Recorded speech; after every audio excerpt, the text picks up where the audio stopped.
Welcome to the REI Hacker Podcast, where we unlock the secrets of real estate success. Join us as we dive into the journeys of top investors, mentors, and industry experts. Learn from their experiences and navigate the highs and lows of the investing world. And now, let's hand it off to our host, Benson Juarez. Welcome, everybody. Thank you so much for being here today. I really appreciate you taking the time to listen to this edition of the REI Hacker Podcast. My guest today is Jeremy Knauff. Jeremy Knauff is a speaker. He's an author. He's the founder of the PR firm Spartan Media, and he's a Marine Corps veteran. Thank you for your service. His agency specializes in getting clients featured in media so they can become a recognized authority in the industry, attract more clients, and earn more money. Jeremy, thank you so much for taking the time in. I know you're super busy. You got the family and you got all kinds of stuff, balls in the air. Thanks for taking the time. It's my pleasure, Benson. Great to see you, man. It's always great to talk with you. You too. And we were just at the family mastermind recently, and Matt Andrews, the organizer of that great mastermind, was talking with us, and he had mentioned how, he could always count on you being there in your nice suit, ready to play. What is it with the suits? Is that part of the PR that you're like, you actually practice what you preach? Yeah, that's a great question. And I think that kind of comes from a variety of pieces, right? Certainly a large part of it is the whole PR angle, right? You have to always be ready to show up and, be your best self at any given time. So that is certainly a large component of it. Also, you mentioned earlier my military background. We're not exactly known for being slobs in the military. The uniform standards are quite strict. So that definitely got further reinforced there. But man, I grew up like so many people in the real estate industry, or so many entrepreneurs in general, really, not in a financially well-off environment, right? We grew up quite poor. And I didn't really have nice clothes. I didn't have nice things. So that's also a factor. So really, I mean, it's all of those things. Like most of the things that any of us do, right? There's usually a lot of reasons behind it. Oh, sure.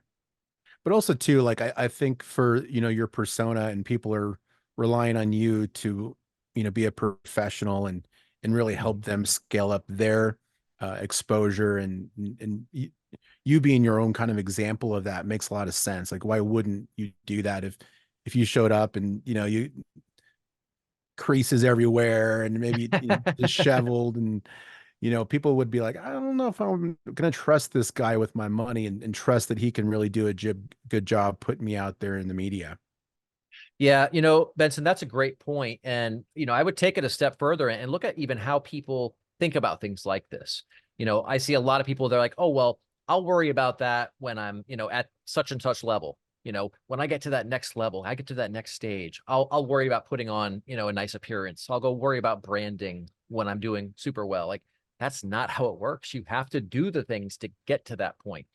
And that's an area that I think a lot of people, they approach it from the wrong mindset. They're approaching it from, well, I'll do that when I get this. And it's like, no, you have to do that in order to get this. Right. Yeah. Patrick Precourt tells me sometimes, he's like, who's the man I need to become to get the things that I want in life? Right. So it's kind of like fake it till you make it, but also like putting yourself in your own shoes that you want to be in the future, and demonstrating to yourself that you actually are deserving of it. Absolutely. And I always love his advice too. Pat is such a smart guy. And he's one of those people, like, you've seen the people in kind of, the speaker circuit, the mastermind circuit, all of those worlds. You got some people who get out there and they talk a great game, but they don't actually follow through. Pat's one of those guys that when he talks, any bit of advice that he's giving, you can see it in his own life. He's following that talk. Yeah. So I love that. And I do hate that whole fake it till you make it mindset. That's always been a big thing, but I like the be it until you make it mindset, right? Like, you have to embody who you want to be. So I'm with you 100%. Yeah. I think that's kind of like the heart of fake it till you make it, is like, be it so you can be, become it. So I don't know. I just think that for the average person, that's kind of, it fits with them, because we run in some different circles, right? We run with some people who are, multi millionaires, and they've, accomplished big things. And that's really what I like about some of these groups is, you're around a lot of people who are just doing some really amazing things. And it's hard not to level up your game when you're around those kinds of people. Yeah, absolutely. It's one of those things where it's not a jealousy thing. It's you see what's possible, right? Hmm. It breaks you out of the mindset, this self-limiting belief system that so many people have. Yeah. Yeah, I think it does. Has there been someone in your life that you've emulated, as you were coming up through the ranks, not the military ranks, but in the, the digital marketing space, where your roots really are, and then transferring over to, public relations? Who was it that you emulated? I mean, there's been a lot of people, and even going back as far as the military, and I mean, even jobs that I had in, middle and high school, because I was working at a very young age. But one for me that I think was really big, and I think you've seen me talk about him in some of my presentations on stage before, was my old commanding officer, Anthony Henderson. He was just promoted to general a couple years back. But when I first met him, he was a captain. And well, I know you've got a military background too, so Mhm. you'll get some of the nuance to this. At the time in the Marine Corps, in addition to my infantry duty. So for anyone who's listening who doesn't have a military background, infantry is the guys who go out and fight the bad guys. In the mud, in the dirt, all that. But in addition to my infantry duties, I also had some administrative stuff that I had to handle within our unit.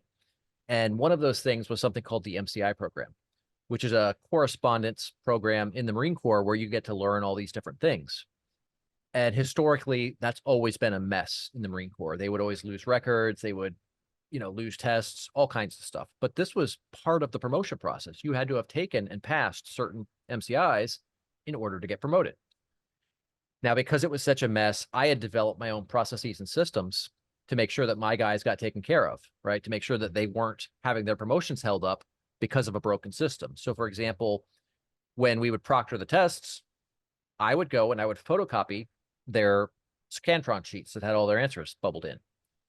And then when we would send off the exams to headquarters Marine Corps up in Washington, D.C., in the event that they lost those results or that test, like they often did, I now had an original copy of the test. I could just go ahead and resend that.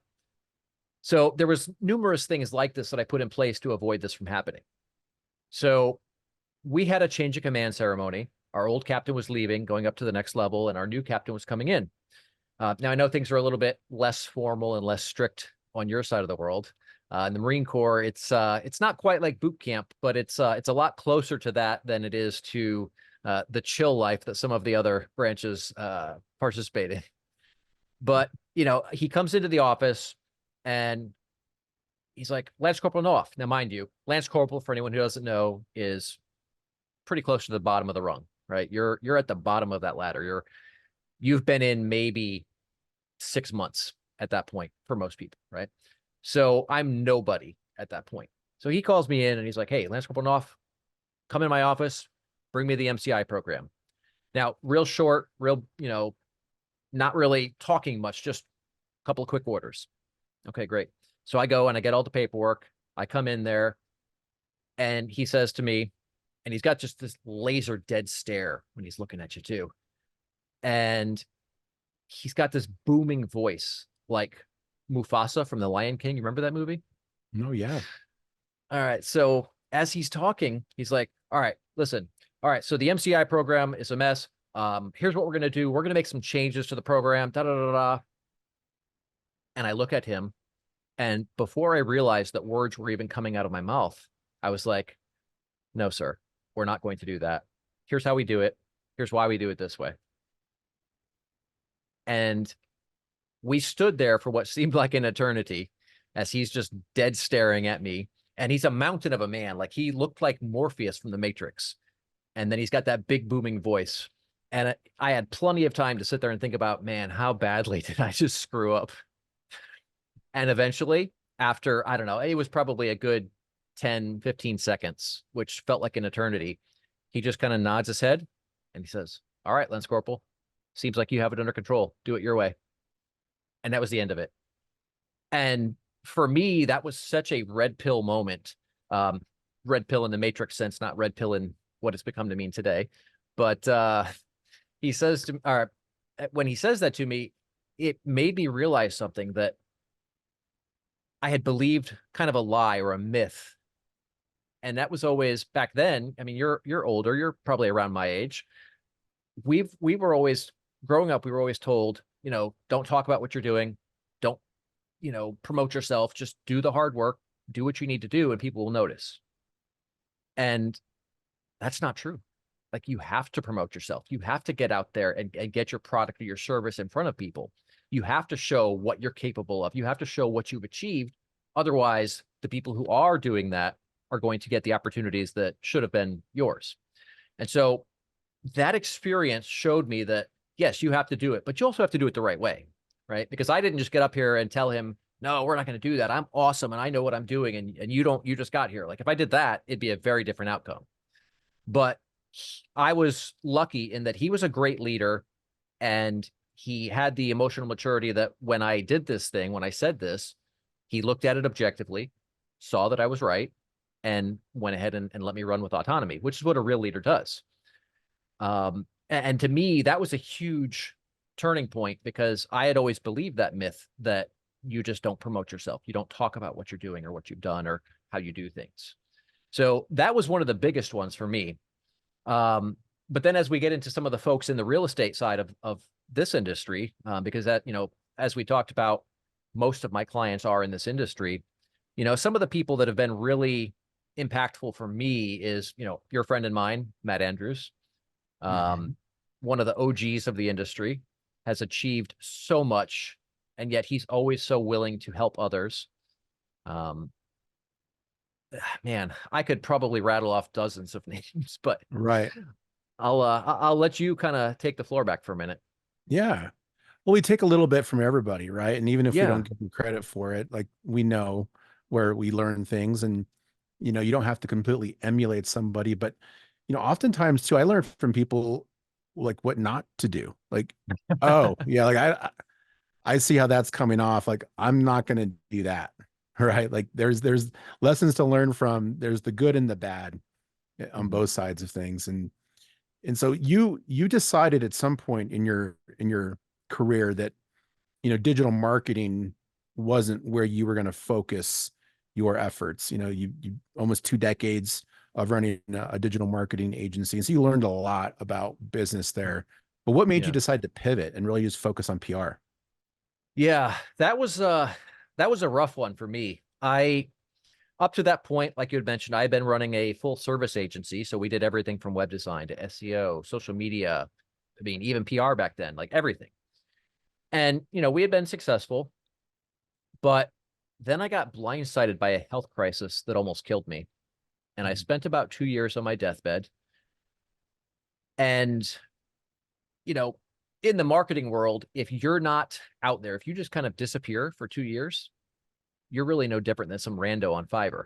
So I basically, at, you know, middle of my life now, I have to start over at basically zero. And so I came out and I started leveraging public relations. We can talk a little bit about exactly how I did that in a second, but basically I started leveraging public relations to put myself back on the map. And in doing that, everything came back bigger and faster than I had ever done in the past. And it was such an eye-opening experience, because I realized, like, this is incredibly powerful. I took myself from basically falling off the map and being a ghost to being, at that time, at the top of the SEO industry. Our big focus back then was SEO. And I had spent about 15 years in the SEO industry at that point. And, you know, all the major publications, Search Engine Journal, Search Engine Land, like, I was listed as one of the top people.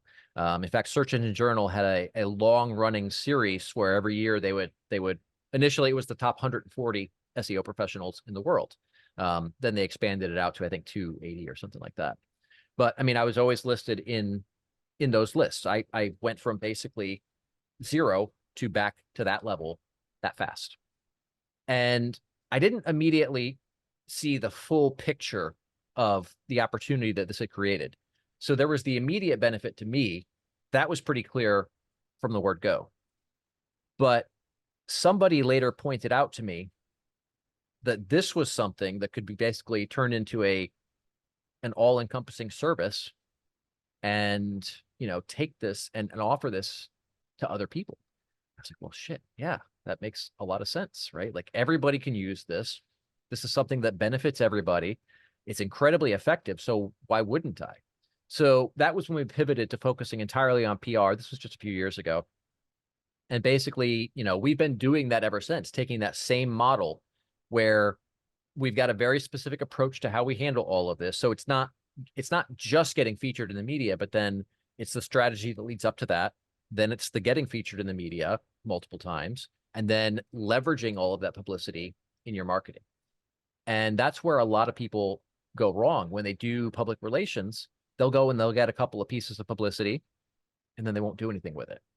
And it's such a missed opportunity because the Pareto principle applies here. It's what you do with the publicity after it's been earned that really creates the lion's share of the impact.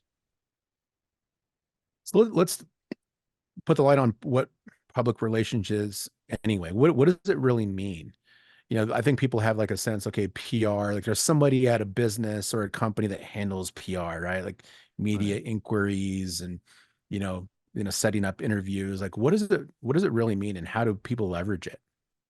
That's a great question. I think most people don't really understand PR. Case in point, I was having a conversation with a very well-known entrepreneur. I won't say his name, but I'll tell you privately later. But super smart guy, absolute genius, built a 9-figure business. No shade at him in any way.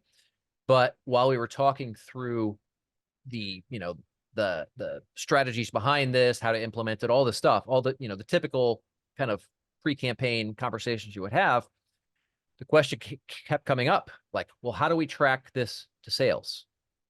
And it's like, well, PR is not sales. Like, you're not going to go and get a piece featured, you're featured in Entrepreneur, or you're featured in Realtor Magazine, or you're featured in, Wall Street Journal. And then like you can quantify, oh, well, I got X number of sales as a result of this piece. Like, that's not how it works. That, if you're going to quantify an action directly with a sale, then you're looking at direct response marketing, PPC, postcards, stuff like that. Whereas with PR is a more holistic approach to marketing the business, right? So it's not even marketing, it's swaying how people perceive that brand.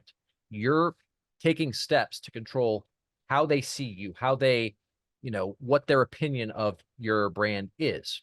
And so PR is basically crafting that persona for your company, which then plays a big role in all of the other marketing, right?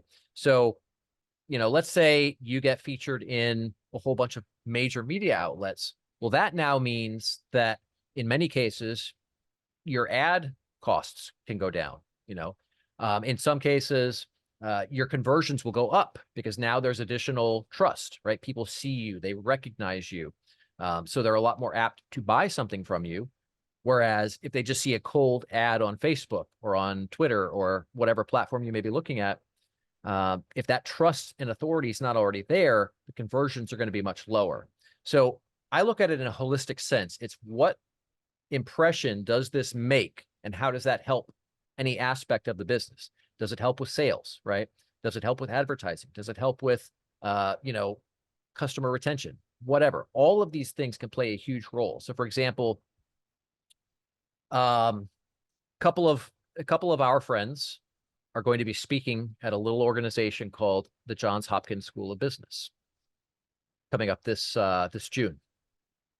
Now, if one of those people, Lori Graymont, David Phelps, or Kim Kiyosaki, a couple of other people that you don't know as well, in addition to them, if they're talking to a person who's considering buying their services or working with them in some way, and they manage to work that into the conversation, that completely changes the game, right? If you're speaking at a major university for their real estate program, that puts you in a very different class. That makes you more trusted. It makes you more authoritative. It gives you a lot more flexibility. It gives you a lot more status, which makes it easier to close sales at a higher price, and close sales more quickly. So it's if you use it properly, it could be an absolute game changer. Oh yeah. It just popped into my mind is a different version of that, something called name dropping. Yes. Right. Name dropping is PR, right? So you're giving yourself a different level of credibility by telling people who you are around, right? Yes. And there's different levels of it, and some people use it just to, make themselves look good, but it sounds like that's just another level of PR. It is. And that's why you see, like when we were at family a couple weeks ago, Kevin was up there, Kevin Harrington, and everybody flocks to the stage to go take a picture of him. And we all know it's contrived bullshit, right? Like Kevin's a great guy. Love him to death. One of the most authentic and giving people that you'll ever meet. But these people who are going up here to take a picture with him, they're not doing business with him. They're not affiliated with him in any way. It's purely for that name recognition, that name dropping, basically. But in this case, it's in a visual format.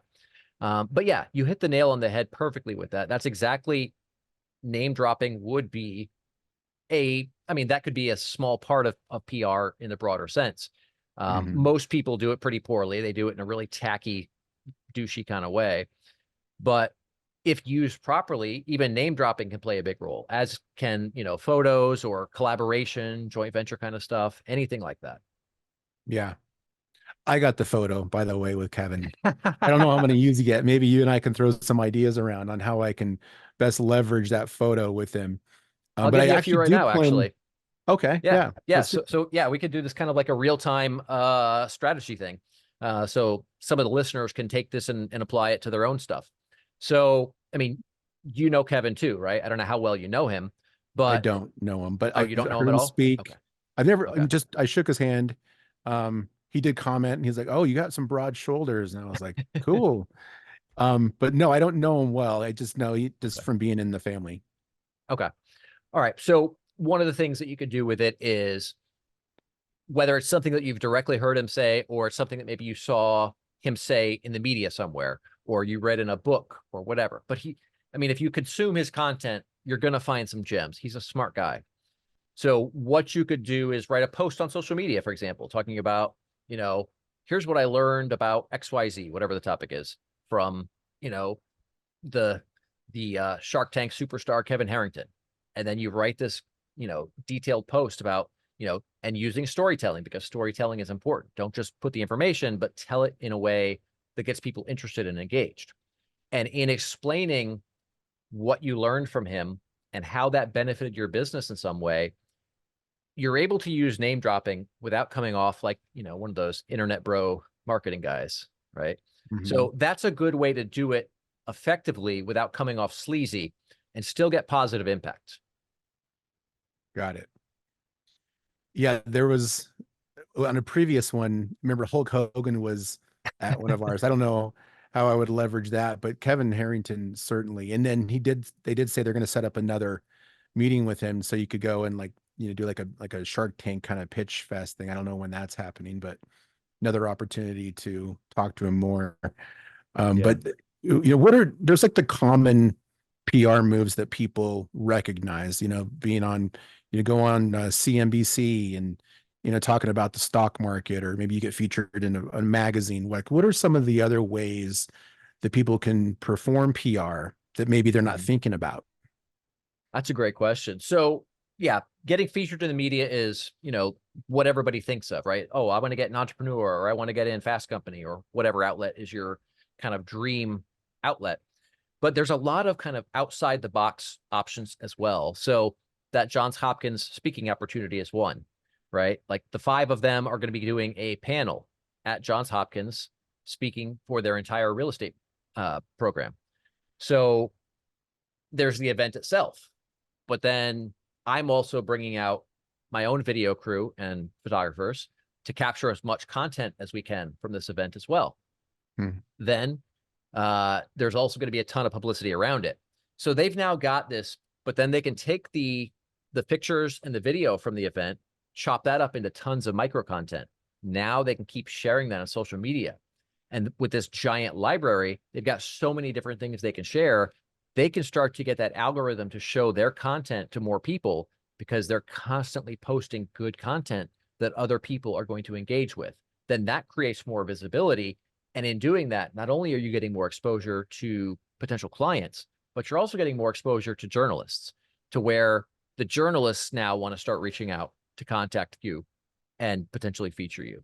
I mean, we've got a lot of clients where obviously we're out here pitching them to the media all the time, but because of the amount of stuff that's out there and the frequency at which it's coming up, other journalists start to take notice and they start reaching out either to the client or directly to me because they know that we're handling their PR. So that's where you start to get that outsized impact because everything is kind of compounding. Another example would be with Dr. David Phelps, for example. We've been working with him for about 3 years now, I think it is. And we have gotten just some absolutely amazing placements for him over the years. And as this is all accumulated and he's built up quite a massive name, even outside of the real estate industry at this point, that's led to some other opportunities. For example, when the Florida Department of Education signed into law, well, the DeSantis administration signed it into law, the Department of Education started putting it together. The financial literacy curriculum, this was, I think, 2 years ago. So basically, this is now curriculum that's going into all of the schools, K through 12, throughout Florida, to teach all of Florida students financial literacy principles. So when we found out about this, we leveraged our contacts to get Dr. Phelps seated on the working group to help them develop that curriculum, alongside Kim Kiyosaki and a couple of other people. There was, I think, a total of 13 people on the working group. David and Kim were the two financial experts. Everybody else was from the education side. They were educators, curriculum developers, professors, stuff like that. That particular piece of information, the fact that he was one of the people responsible for developing that curriculum, has led to so many opportunities. And really all he had to do was show up to the meetings every so often as they're mapping out what's going to go into this curriculum. He's sharing his insight, his expertise on the financial world to help that curriculum get really fleshed out. Well, that then led to so many other opportunities, because when you can say that you're the guy who helped the entire state of Florida develop its financial literacy curriculum, it puts you in an entirely different category than anybody else out there. So, those are some of the out of the box kind of things that you can do. I mean, there's so many ways you could go with it aside from just the regular, get featured in the media. There's a lot of other things. You can start leveraging other relationships. Oh, here's a good example. As part of this DOE thing, one of the concerns that the Department of Education had was the kids weren't going to care about the curriculum, right? For those of us who have kids, we know how that goes. They think that we don't know what we're talking about. They think that they're smarter than us. And they think the same thing about their teachers, that they don't know what they're talking about and that they're smarter than the teachers. So their concern was the kids aren't going to care. So I said, well, why don't we just get a bunch of celebrities that the kids already know, like, and trust, and get them to tell the kids why this is so important. And she's like, well, that's great. And I think it would definitely work, but we don't know anybody like that. And I was like, well, I might.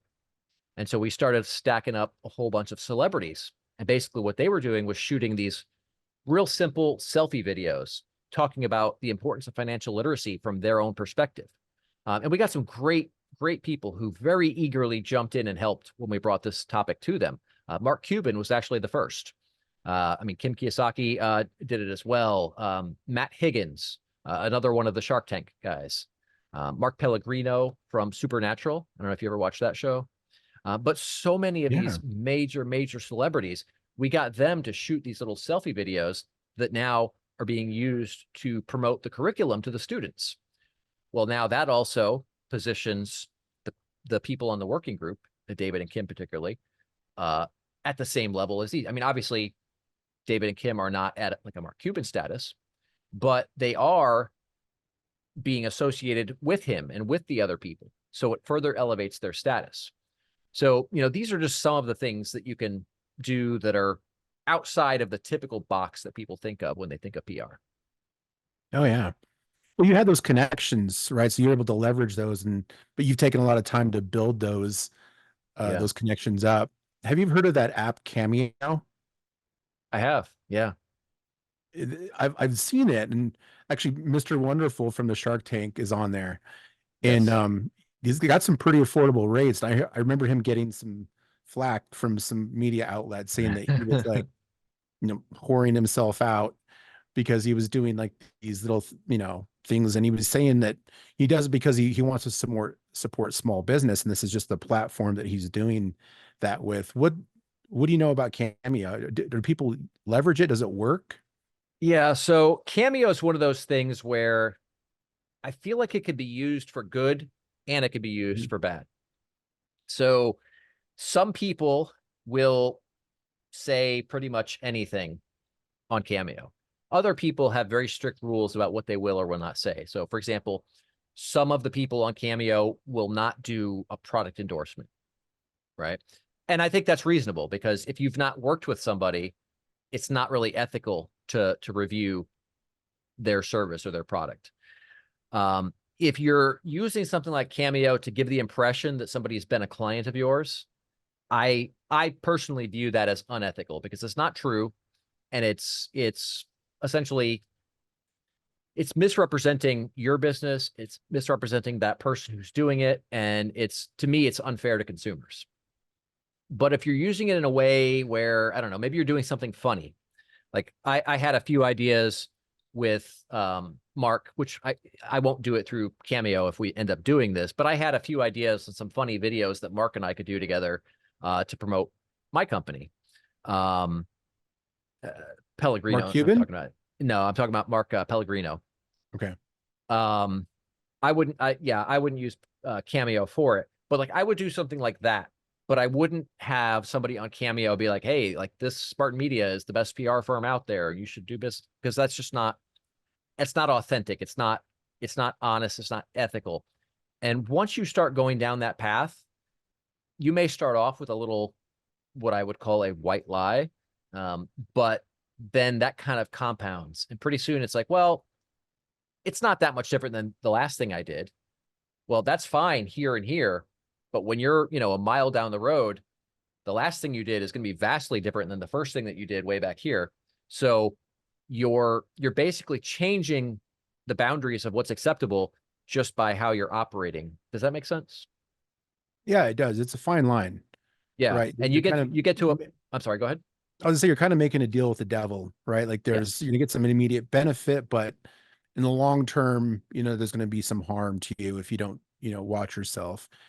But I did notice on the app that there were some different packages where they would do product endorsement and they would give you, some sort of a limited license to use their likeness and the video for a certain period of time that was within the accordance. But I would definitely want, if I was going to use that, someone to really like, take a look at my product or my service just to get a sense of what it is. I don't think that everybody who even does like a product placement commercial on television like knows what it is they're selling. Like they get hired to come in, they got a script, they're like, hey, buy this stuff, right? And so even big companies aren't really doing the right thing, but it works. Yeah, well, and that kind of ties back into something that we talked about at Family a few weeks ago, where that FTC attorney was in there. And this is an area where most people are unprepared. So if you're out here making false or misleading claims, especially if you're tying it to the outcome, right? That's where you start to get the FTC's sights focused on you. And I don't remember how much he said they hit him for. Do you remember that attorney when the FTC came after him? I think it was like 4 million. Yeah, I don't know about you, but I don't have an extra 4 million laying around. No, I don't either. And the FTC is cracking down on this kind of stuff in a really heavy way. Mhm. He's just one of them. But I mean, you and I have heard from numerous people in our circle who have gone down a similar path. They've been just hammered by the FTC for often stuff that's not even really egregious, right? It's just, it's open to interpretation. It's like, well, we said that you could earn this much and this guy didn't. And so he wants to, he feels like he got ripped off. Well, to me, I don't see how that's fair, because that comes down to what the guy did with the information. Right. At the same time, there are a lot of people who are very disingenuous. You remember a certain guy, military guy, who made his whole life about lying about everything that he's done and what he can achieve. And he got booted out of our circle pretty quickly. He so far seems to have dodged the government agencies, but I think those are going to be coming after him shortly. But there's so many people like that. So on one hand, I hate when the government gets involved and interferes with business. On the other side of that coin, with the way that some businesses are operating, I can also kind of understand it. Yeah, me too. I think you need a good balance, right? Yeah. There's some people could take it way too far, and some of it's obvious, but there's some of that gray area when they were talking about it up on stage. There's like, wow, that's a no-no. Like, and the people were kind of moving around in their seats, like, oh wow, I'm gonna start being, a lot more careful. And I think it's a good shift. Just in general, it's good that the government is paying attention to those sorts of things, because consumers, they're not doing their own research mostly, and they're shiny object, they're just buying whatever they want to see. And so yeah, that's an interesting thing. I wanted to ask you, and I haven't heard about them for a long time, but I did for a while. I was looking at Haro, Help a Reporter Out, and PR Web. Okay. Like, remember, like 5-10 years ago, it was more popular. At least it was in my brain space. What do you know about those services? Haro was actually where I got my first media placement. Oh. And for everybody who's listening that is not familiar with that, Haro is actually an acronym for Help a Reporter Out. It was founded by a guy named Peter Shankman, and initially it was a really powerful tool, right? You would go and sign up for it, and you could set it to either 3 times a day or once a day to send you all of the journalists who are looking for sources on particular stories. And you could pick your categories, right? So business, finance, health, whatever your area of expertise is. And then either 3 times a day or once a day, depending on how you had it set up, it would send you notifications of journalists who are looking for a source on that topic. You would then go in that email and reply, and it didn't give you their address. It basically used a redirect kind of system. So you would reply to that thing, and if they liked your pitch, they could reply back to you. They didn't always, though. Sometimes they might include whatever your response was, but not even bother telling you, which is fine.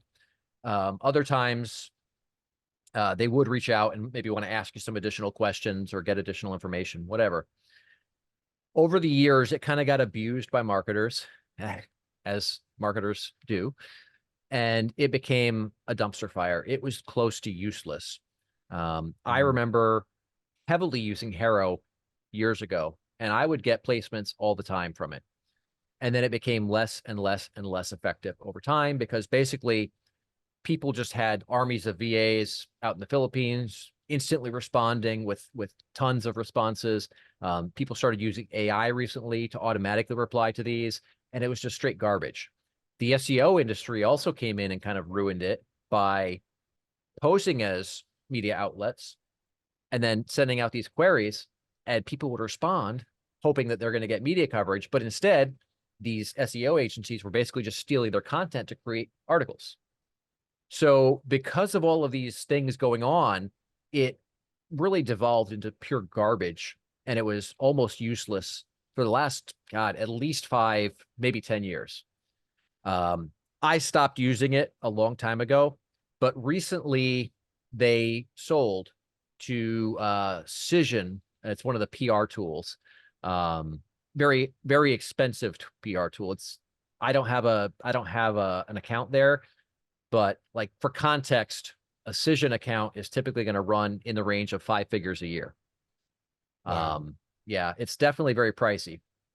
But Cision bought Harrow a few years ago, kind of ran it into the ground, and then I think it was like 2 or 3 weeks ago, they rolled it out as its own paid version of the same tool. It goes by a different name now. I don't remember what it's called.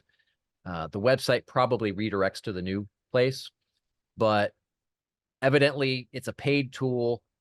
I have not used it yet since it's made that change. So I can't really comment on whether it's worth anything at this point, but I know for the last several years it's been garbage. Yeah. And then there was another thing that you asked about as I said well. PR Web was PR another Web, okay. company. I don't know if that they were related in some way. That might have been the rebranding of it at some point. No, PR Web is No? basically a press release distribution service. Mhm. So, you write up your press release and then you send it through PR Web, and obviously it goes live on their site, but it also gets syndicated out to, I don't know how many. Each syndication service has different numbers, but typically you're looking at a few hundred other publications that it gets syndicated to. Now, this is good. It does create some exposure. It does create some degree of credibility, not a lot, but basically it's really important to understand the difference between a press release and organic coverage. I've seen people make some pretty big mistakes in this area. I had a client who, well, we'll talk about the client in a minute. This is a client we had to fire because they did some pretty shady things. Mm. But a press release is basically it's paid content, right? You're paying for this to be distributed to these outlets. So it'll go out to, it's going to go to PR Web's website. It's going to go to local news outlets. It may go somewhere like Yahoo Finance or AP or, some other major news outlets as well.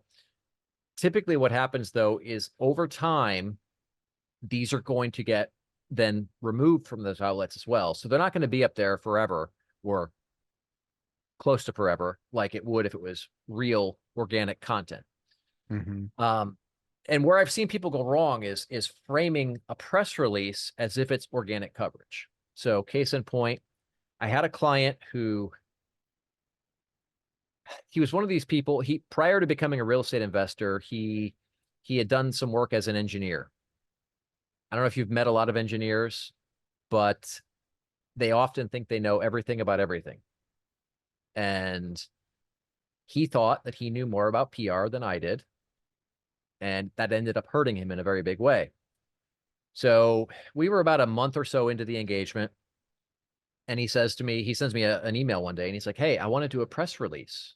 And I'm like, "Well, okay. Well, the last time we talked, which was like 2 days ago, there was nothing new going on in your world. So I'm not sure what is it that you're wanting to do a press release about?"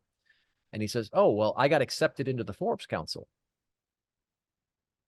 And I'm like, "Well, the only real requirement to get accepted into the Forbes Council is that your credit card has space for that charge. You don't have to be an expert. You don't have to actually have any clue what you're doing." I said, "If you put out a press release about being accepted into the Forbes Council, the people who you're trying to bring on as clients are not going to take you seriously because they know that the Forbes Council is a pay-to-play program." Right. I said, more importantly, if you put out a press release about the fact that you were accepted into the Forbes Council, no journalist is going to take you seriously because they all know exactly what it is and they detest it. And I thought that was the end of it. He kind of begrudgingly agreed with me.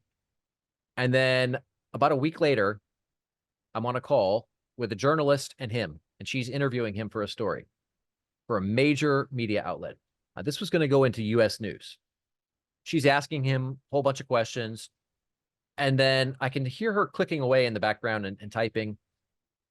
And all of a sudden she pauses and she goes, "Oh, I see that you were in, this, that, and this, that, and this, and that media outlets." She's like, "Do you happen to have links to those? Maybe I could pull some information from some of those articles for this one." And I'm thinking, oh God. I was like, what is this about? I'm not sure what you're talking about. And she's like, oh, I'm on his social media profile right now on Facebook. And in his banner, there's all these media logos that he was featured in. And I'm like, oh. And immediately he starts stuttering and stammering. And he's like, well, I put out a press release and, well, what happened was, and that's where, the conversation is going sideways. He's like, he's like, well, I put out a press release and, it was this thing we did and da, da, da. And he's just completely stuttering and stammering. And she's like, look, no, she says, no, that's not featured. That's a press release. That's basically paid coverage. She's like, if my editor found out that I did an article on you and you're presenting yourself this way, she's like, I would lose my job. And I was like, look, why don't we put a pause on this? Let me figure out what's going on here and let's come back. And she's like, yeah, that's totally fine. Let's do that. It worked out okay in the end because she's an old friend of mine. I've known her for a long time. It fortunately did not damage my relationship with her. But if it was somebody that I didn't have a strong relationship with already, that would have been burned. But what that did to him was he lost that opportunity right there. And then on top of that, he was blacklisted from that outlet. And she also writes for the Wall Street Journal and the New York Times. So he's now blacklisted from all of those outlets because of that. So that's the importance of understanding the difference between organic coverage, like when a journalist features you in a regular article, versus a press release. And, to somebody who doesn't work in the industry, that may not seem like a big deal. But as you can see, the outcome of it, it can have a disastrous effect for you. Oh, yeah. And you see those from time to time on people's websites where he put it in his social media and, you can pay to be, featured in these news outlets. So that's like a big no-no, right? If you are really trying to get good exposure that will lead to something, don't do those things. Right. And journalists will look, right? Like if they're going to feature somebody, one of the things they're going to do is they're going to go and Google you. And they're going to look at what you've been featured in. And this is the world that they live in. So they can look at something and spot immediately whether that's real coverage or whether that's some pay-to-play scheme. And there's a lot of them. And even the large authoritative media outlets are doing them to some degree. But when a journalist sees that somebody paid to be in some bullshit roundup article, here's the 5 top experts you need to know from the real estate industry. Like we've all seen these, and they're all garbage. When a journalist sees that, their perception of you immediately goes into the tank. So you definitely have to do it the right way. I mean, you can get away with it for a period of time. It might be a day, it might be a year. Who knows? There's no way to say how long you're going to get away with it. But once it happens, once you get caught, you're not coming back from that. You're going to start losing opportunities because when they Google you and they find that, they're going to know exactly what it is. The other thing is, people don't know this, but journalists have private blacklists. And when you do something shady like that and you get added to those, you don't know you're on it. There's no way to get off of that. There's nothing you can do. So my view is it's best to do it the right way, and then you just don't have to deal with those problems in the first place. So you're saying it's shady, but like if people just know it's a way of getting some maybe momentum, right? You start to get featured, you're generating more buzz, maybe you get some more views on social media, and then it starts to grow from there. People don't see it as like a stepping stone. It's like, oh, it's shady and we're totally against it. Yeah. Yeah, it's Really? because like if you were running an ad, that's one thing. But if you're running something that's being presented as authentic, organic coverage, but it's really pay to play. I mean, think about that. That would be like paying somebody to give a fake review, essentially. If you found out a company had 100 reviews and, 80 of them were fake that they paid someone to make, would you feel real comfortable doing business with that client or with that company? No, but I mean, just the other day I was listening to a Chick-fil-A ad, right? And people were saying how much they love the chicken, and right at the end it's like these customers were paid for their commentary or their testimonials. So how is that different? So it's a little bit different in that case because they're being paid for their time to come out, because if it was just them in their home, that's one thing. but they're actually Mhm. coming out to a studio. They're taking time out of their day to come there and do that. So that's what they're being compensated for. Whereas, it's not like they're being paid to go onto the company's Google business profile, for example, and post a review there, or not go to the company's Facebook page and post a review there. They're coming to the studio to talk about their experience. So they're being compensated for their time coming out there to the studio, taking time away from work, all of that stuff. Mm. Does that make sense the way I'm describing the difference? So the testimony was real. They just decided to take it from like something they posted on like their website to like featuring it in a commercial. And that's Right. where the pay part was. It was actually a legitimate testimonial to start, and they just boosted it, basically. Absolutely. Yep. Yeah. Okay, that makes sense. Yeah. So what is the right way then? You said like do it the right way from the beginning. How do you get that first opportunity? Is it hiring somebody like you, or does it have to be right, right time, right place kind of thing? Like how does that first chance arise for the average person? There's a lot of factors that go into it. So part of it is, like we talked about in the beginning, looking the part, right? Anytime someone sees me, 99 times out of 100, if I'm, at an event, if I'm speaking somewhere, anything like that, I'm in a suit, right? I look the part. But then also look at your social media, look at your website, look at your various marketing assets. Do they present the perception of somebody who's an expert at what you do? Because a journalist is going to look you up. If you pitch them, they're going to go look at your social media. They're going to go look at your website. They're going to look you up online in Google and see what they can find. If they go to your social media profile, are you talking about your industry? Are you giving insight that's useful to people? Does it give people a clear idea as to your level of expertise? If the answer is yes, you're in a great spot. If the answer is no, you're posting silly memes and political rants and shit like that, then it's not giving them any impression that you are really an expert in that area. So the personal brand plays a big role in it as well. And then it does come down to right timing, right outlet, right journalist. So everyone in the media is overworked, more so than they ever have been in the past. And it's always been pretty bad in that industry to begin with. So they're being expected to do more with less.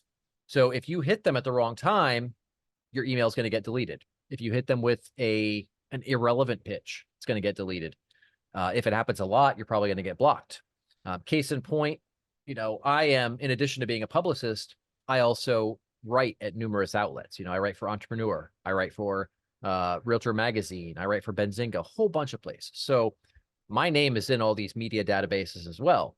So I get a ton of pitches, and I see all the really trashy approaches to PR. I got pitched this morning from a publicist who was trying to get me to write about some musical event, I guess, some type of musical event. It's like, I have literally never written about musical events, entertainment industry, none of that.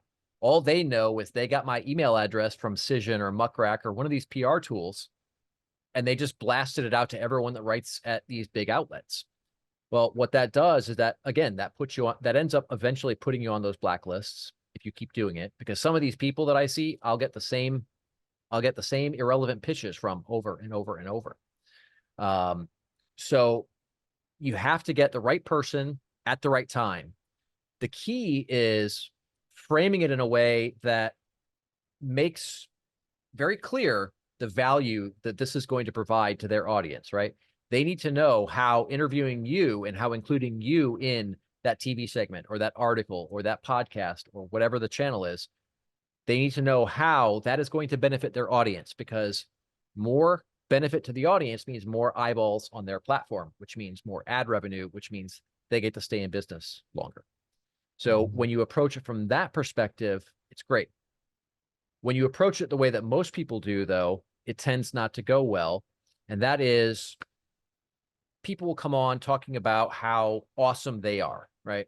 I had a guy who, we talked to him a while back about working together, and throughout the whole call, he's insisting, oh, well, that's easy. Oh, well, that's how you do it. Oh, that's easy. Everything's so simple. I could do that. I could do that myself. Okay, good luck. And so we both decided that we didn't want to work together.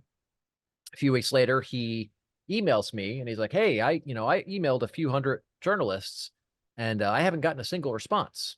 Now, ordinarily, I would just delete the email and move on because you're not paying my bills. You're not my client. Like, I don't really care at this point. Like, I'm not here to just give out free advice to the whole world, especially considering his mindset around the whole thing.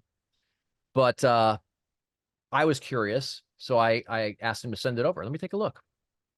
And basically the whole email was him talking about how awesome he was and how amazing he was and how he's so much smarter than everyone. No value at all in this pitch.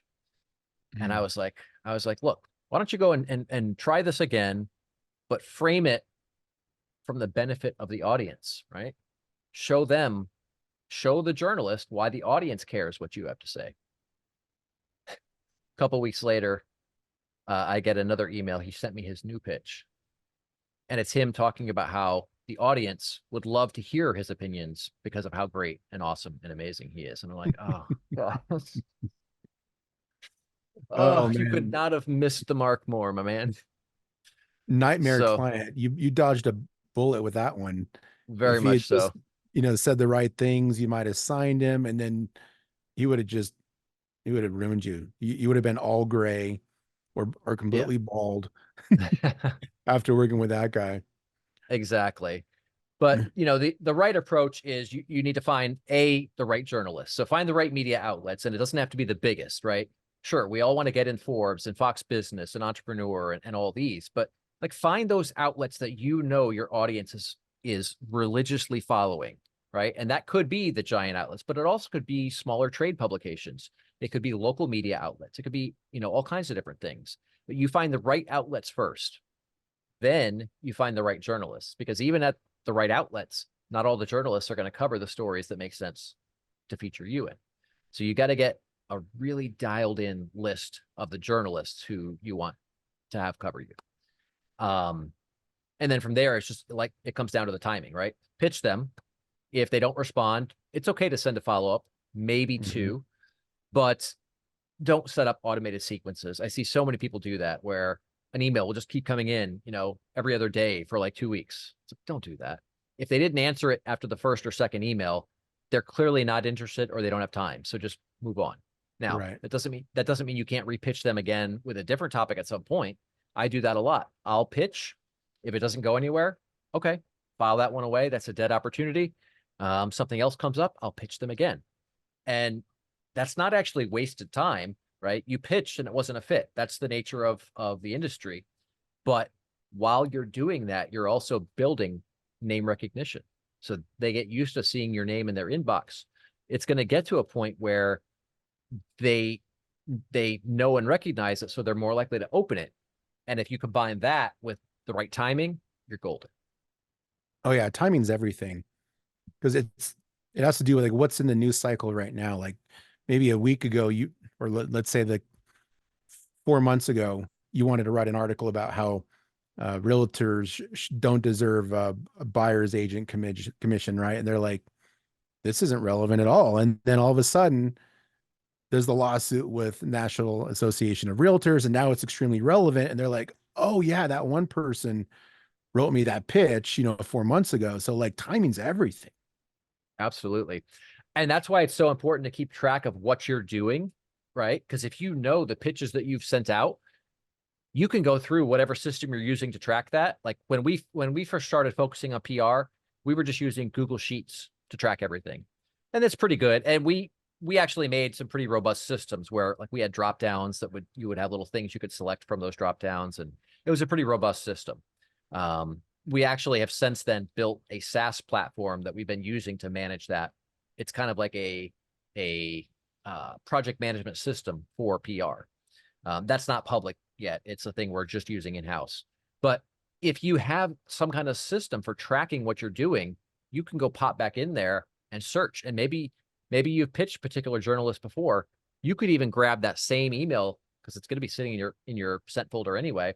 Go grab that same email. What wasn't relevant 6 months ago that for whatever reason is today, rather than starting a fresh email, just grab that old email, reply to that. You may have to change the subject line. It just depends on the circumstances. Sure. but that can be a good way to get back on their radar, and they already know that you've got that connection. And that's why sometimes it's good to reply to that original email, because then they'll recognize it. You don't have to do that, but that is one approach. Yeah. I could see too, it makes a lot of sense to kind of to like read the people you're trying to connect with to figure out like what they're talking about. Because if you're not paying attention to what they're talking about, then you won't know what kind of pitch is going to resonate with them. So you got to do your research to make sure that like you're not sending a real estate pitch to somebody who's talking about musicals, right? Like, so like that has to make sense. That has to be relevant with the time, and then also whatever publication they write for, and then what it is they like to write about. Absolutely. And that ties back to what we were talking about before about building the most relevant list possible. One of the things I like to do is in that SaaS platform, we've actually built a system for putting all these people in one place, basically. But then from there, I can just click on a link, go straight to their social media profile, and I can go and I can, like their stuff. I can drop comments on their stuff. I can reshare it if it makes sense for my circle. And now you're basically building that relationship on two fronts, right? You've got the emails that are going to their inbox, but now you're also engaging on social media. So they're seeing you a lot more. And that's where you start to develop the relationships, right? I've got a number of journalists that over the years, I've built relationships with. This is not just a transactional thing where I send them an email and maybe they feature somebody or maybe they don't. We're talking, well beyond business topics. We're, communicating on a very regular basis. I can pick up the phone and call them, right? Whereas if you don't know that journalist personally, you're not going to call them. That would be kind of taboo anyway, right? We're not just going to call a journalist. They want to be emailed, generally speaking. But once you start to build those relationships, that's where the game starts to change. I mean, I've got relationships with journalists where I could just send a really simple text and get a response. Whereas somebody who crafts a killer pitch, but they don't know them, goes nowhere. So right. we had a great example a few years back where a good friend of mine, Cheryl Connor, one of my favorite people, her and I had introduced her to a journalist here in Tampa. She was an anchor on Fox 13. And after that introduction, Cheryl went and sent her a pitch. And the pitch was perfect. It was well-crafted. It was engaging. It was exactly the kind of topic that news outlet covered. And it was exactly the kind of content that particular anchor covered. But it went nowhere. And her and I were talking one day, and she's like, well, I sent the pitch, but I haven't gotten any response. I sent a couple of follow-ups. I got nothing. And I was like, oh, that's odd. Usually she's, pretty on top of things. I was like, do you want me to mention it to her and see, if I can make any traction for you? She's like, oh yeah, that'd be great. I'd love it. Now, I've known Cheryl for years. One of the smartest people out there. Everything about what she did was correct from a technical perspective. There was no logical reason other than just the anchor didn't know who she was. So even though her pitch was perfect, so I went ahead and I just texted this anchor, and it was like maybe 6 words. I don't even remember exactly what it was, but it was like such and such, I don't know, energy from this, thumbs up or thumbs down. And she's like, sounds great. Let's do it. It's like, I mean, that's all because of the relationship. That's not because of, there was no secret message in there. There was no, hidden hypnotism or anything, right? It was because of that relationship. So this is one of the most important components of public relations, is building those relationships or hiring someone that has those relationships. Yeah. How has the increase in the use of social media changed the way the public relations runs today? Because before it used to be like these large media outlets, news organizations, big magazines, that's where you wanted to be. Now, like social media is also media, right? So how has that changed? Man, it has changed so much. All right, so traditional media, what we call the mainstream media, is still very much a dominant force. There's no question there. But parallel to that, independent creators have been, outperforming some of the legacy media outlets. And I don't think that it's not an either or thing. They're both incredibly valuable. But in a lot of cases, it can be easier to get featured in some of these independent outlets than it would be to go to the Wall Street Journal or Forbes or Inc.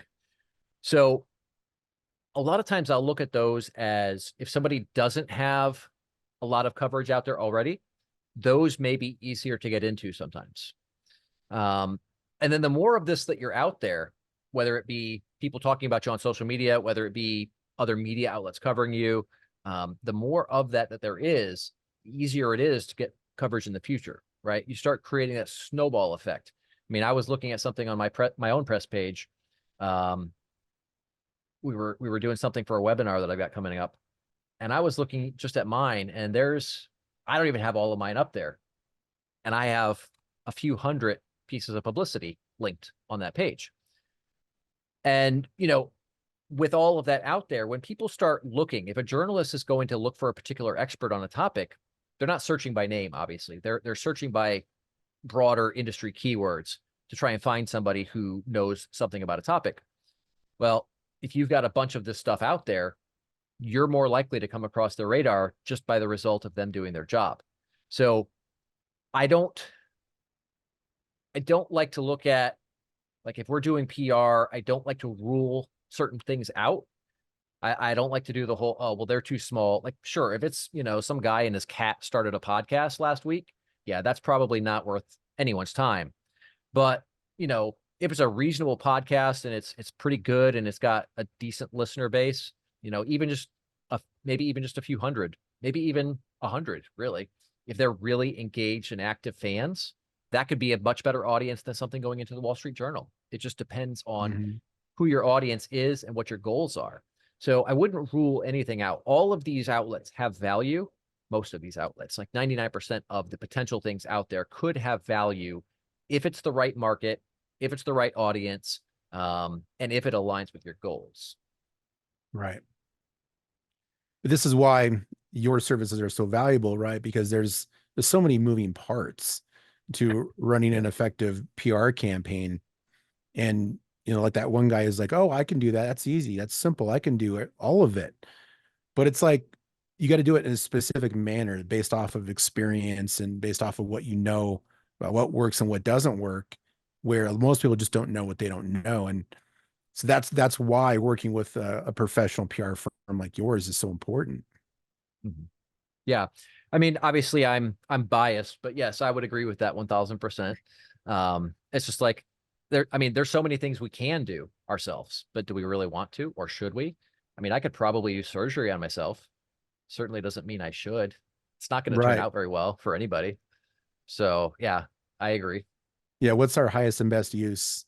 Yes. And you go back to when we started, like, maybe you should have paid somebody to put up that retaining wall instead of you doing it yourself. Right. Yeah. But that's what we're good at as entrepreneurs, right? We're good at hacking situations and just figuring out solutions and just doing what we can do, and maybe learning a lesson down the line that maybe we should have just paid somebody to do it for us, way better than we could ourselves. Absolutely. But so, like, anybody who's watching this, they're probably thinking, oh yeah, PR would be good for me. Like, how can people reach you? Is there someplace they can go learn more about your firm, Spartan Media?